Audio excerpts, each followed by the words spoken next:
আসলে অনেকদিন পরে আবার নতুন করে কাজ করতেছি। সেক্ষেত্রে অ্যাক্টিং ভুলেই গেছি বলা চলে। তার মধ্যে আমি সিরিয়াস অ্যাক্টিং খুবই কম পারি। আমি পারতপক্ষে সিরিয়াস অ্যাক্টিং করি না।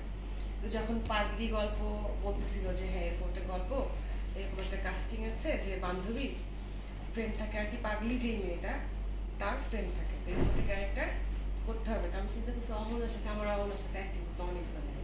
শুরু থেকে মোশাররফ ভাইয়ের সাথে আমার কাজ করতে খুব ভালো লাগে। অনেক কাজ করেছি তার সাথে, কিন্তু ওর সাথে কাজ করতে গেলে আমার অনেক ভয় লাগে। আমি অনেকদিন ধরে ভাবছি যে কি করব, আর ক্যারেক্টারটা এত সুন্দর। এখন বলবো না, অবশ্যই নাটকটা যখন দেখবেন দেখে নেবেন, ক্যারেক্টারটা কিন্তু থাক।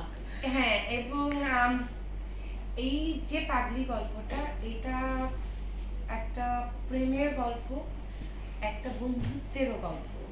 আপনারা প্রেম পাগলি মানে ভাববেন না শুধু গার্লফ্রেন্ড অ্যান্ড বয়ফ্রেন্ড। এখানে বন্ধুত্বটার ইম্পর্টেন্সও দেখানো হয়েছে এই গল্পটাতে। আমরা চেষ্টা করেছি এবং একটা সুন্দর প্রেমের গল্প দেখানোর চেষ্টা করা হয়েছে, যেখানে একটা ভালোবাসার মানুষ যখন তার ভালোবাসার মানুষ তার সাথে চিট করে, তার সাথে ধোঁকা দেয়, তখন ওই কষ্টটা আসলে যারা নিতে পারে তারা তো সারভাইভ করে, বাট রূপার মতো অনেকে আছে যারা আসলে এই কষ্টটা নিতে পারে না, তারা আসলে পাগল হয়ে যায়। এবং পাগল হওয়ার পরে এই যে বান্ধবী, সে এখন আসলে এখন আসলে অনেক শুনি না যে বান্ধবী বন্ধু বান্ধবী ভালো হয় না, মেয়েরা ফ্রেন্ডশিপ থাকে না।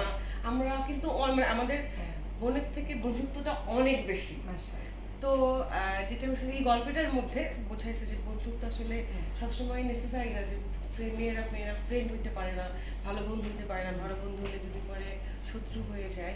এই গল্পটাতে এটাই বোঝানো হবে যে আসলে ফ্রেন্ডশিপ বলতে যে সারা জীবন একসাথে মৃত্যু পর্যন্ত একসাথে। তো এটাকে এইরকম একটা গল্প, মানে আমার ক্যারেক্টারটা আমার দর্শক ভালো লাগছে গল্প ক্যারেক্টার, সুন্দর একটা ক্যারেক্টার দাঁড়িয়েছে এবং সুন্দর একটা বন্ধু। আর আমাকে হেল্প করার জন্যই যে আছে আমার ওস্তাদ। টাটা। ওকে।